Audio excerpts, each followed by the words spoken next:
صندوقچه زولبیا، سلسله فیلم تصویری. فیلم هفتم.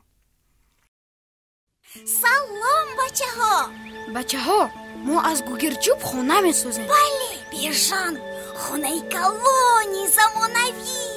من اینجا در شفتش یک آشخانه هم سازید. البته میسازیم. در این آشخانه خوراک های بامزه میپزیم. کی خوراک میپزد؟ من میپزم.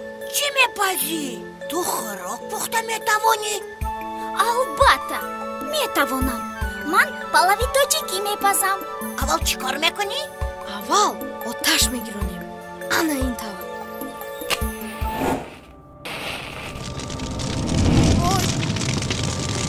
وای مادر جان!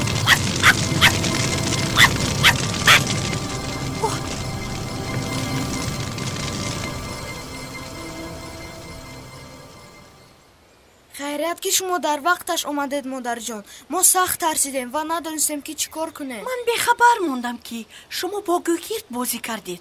این کار را دیگر تکرار نکنید. با گوگرد بازی کردن ممکن نیست، زیرا هرچند در زندگی گوگرد چیزی در کاری است، اما استفاده آن از جانب کودکان خطرناک است. خاله جان، چه آتش را زود خاموش کردید؟ بله مادر جان، اگر شما نمی بودید آتش همه جا را می سوخت. آتش چیزی بد بوده است. من اکنون فهمیدم. نه، آتش چیزی بد نیست. اصلا آتش دوست انسان است. مثلا ما با استفاده آتش خوراک میپزیم، خانه را گرم میکنیم. شما میدونید که ماشین و هواپیما و قطارها هم با یاری آتش حرکت میکنند. لیکن اگر قاعده های استفاده آن را ندانی، دشمنی تو میشود. خاله جان، برای چی شما برای آتش کرپچه پرتافتید؟ چرا کرپچه نسوخت؟ عزیزکانی من، این طرزی از همه آسان و زود خاموش کردن آتش می باشد. شما باید همه قاعده های خاموش کردن آتش را دانید. مگر خاموش کردن آتش هم قاعده دارد؟ البته دارد و شما باید حتما آنها را دانید و رعایت نمایید. خاله جان، من این قاعده ها را نمیدانم.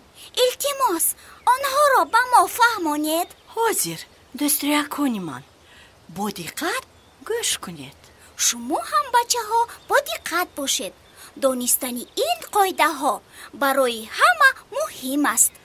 آتش خرد باشد هم آن را زود خاموش کردن لازم است تا که علنگه زده پهن نگردد. این کار را چی طور باید کرد؟ مثلا در جایی که ساختار به عمل آمده است و بالای آتش باید خاک یا ریگ پاشیدن در کار. آتش رو با آب هم خاموش میکنند کو؟ بله بیشم، اساساً آتش رو با آب خاموش میکنند، لیکن نه همیشه با آب خاموش کردن آتش ممکن است. پس چی باید کرد؟ اول دیدن لازم است که چی یا کجا آتش گرفته است. مثلا بدی روغنش آتش گرفته، آب پاشیدن ممکن نیست، زیرا هنگام آب پاشیدن روغن تفسون به هر طرف پاش خورده دست و روی شما را میسوزاند.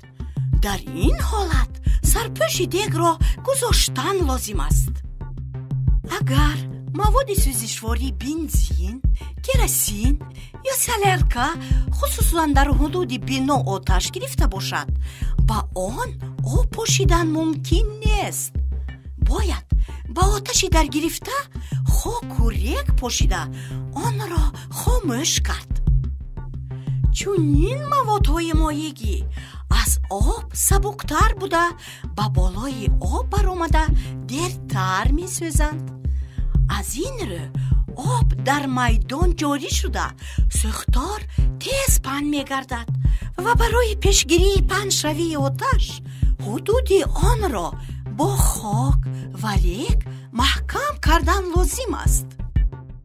در وقتی ساختار را دیدن، اول کلان سالن را با آوازی بلند خبر کردن لازم است.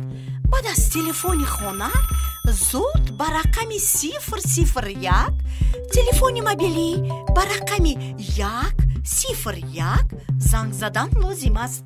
бачаҳо, ин рақамҳоро ба хотир гиред. бо телефони хона ба рақами 001, бо телефони мобилӣ ба рақами 101 занг занед. дар вақти сӯхтор дуди оташ бештар хатар дорад. агар илоҷи ба берун баромадан набошад, ба фарши хона хобида, хазида ба тарафи дари баромад ҳаракат кардан лозим.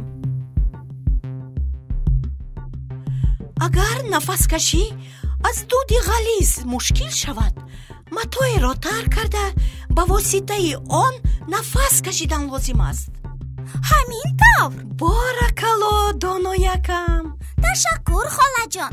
акнун ман медонам ки ҳангоми сӯхтор чӣ кор кардан лозим аст. бачаҳо, шумо фаҳмидед ки ҳангоми рух додани сӯхтор кадом қоидаҳои бехатариро риоя кардан зарур аст? агар сӯхтор рӯй диҳад, хомӯшкунандагони сӯхторро бо рақами телефони 001, телефони мобилӣ 101 даъват кардан даркор аст. агар телевизор дуд гирад, онро аз бар хомӯш карда, болояшро ба матои ғафс пӯшидан лозим аст. агар чӯб ва ё алафи хушк сӯзад, ба он об пошидан лозим аст. агар бӯи газ ҳис карда шавад, тирезаҳои хонаро кушода, ба телефони рақами 04 занг зандан даркор аст. дар ин маврид истифодаи қувваи барқ ва даргирондани гугирд манъ аст. оҳо, шумо ин қадар бисёр медонистаед. офарин бачаҳо, ташаккур барои кӯмакатон. мо имрӯз ин қадар чизҳои заруриро дар бораи оташ фаҳмидем. асалакҳои ман, ҳоло ба шумо як чизтон мегӯям. канӣ ҷавобашро ёбед? 6 додари бечора хобанд дар як гаҳвора. ёфтам. ҷавобаш қуттии гугирд аст. биёед аз чӯбчаҳои гугирд мошинча месозем. исто бежан, ту фаромӯш кардӣ ки бо гугирд бозӣ кардан хатарнок аст. гугирд дӯсти кӯдакон нест.